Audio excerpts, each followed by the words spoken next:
ce-n lumea aceasta îmbogățit s-au încrezut și-au părăsit pe Domnul Slavei pentru câștiguri de nimic. Curând, curând revine Domnul și orice ochi îl va vedea. Tu te vei bucura atunci sau vei plânge cu amar. Curând, curând revine Domnul și orice ochi îl va vedea. Tu te vei bucura atunci sau vei plânge cu amar. Să fim fecioare înțelepte, să strângem un de lemn în vas, căci timpul ce ne stă în față, din el puțin a mai rămas.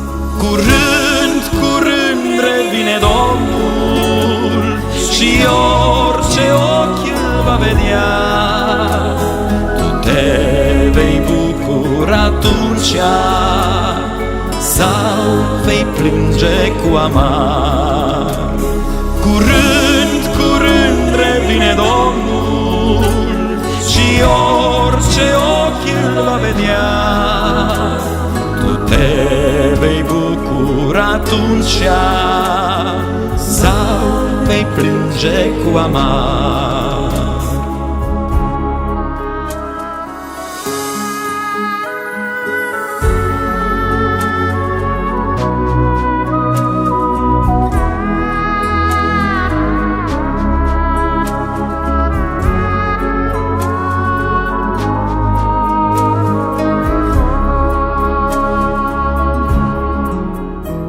Să stăm în post și în veghere, să fim străjerii de pe turn, ca cei ce încă sunt departe, la Domnul să se întoarcă acum.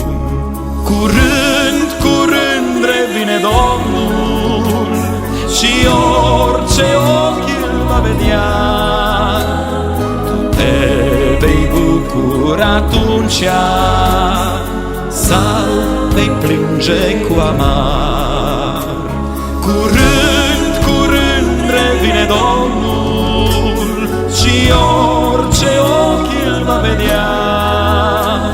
Tu te vei bucura atunci sau vei plânge cu amar.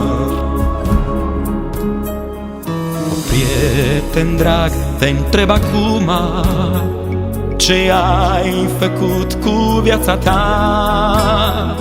Când se va auzi strigarea, va fi târziu, vei regreta.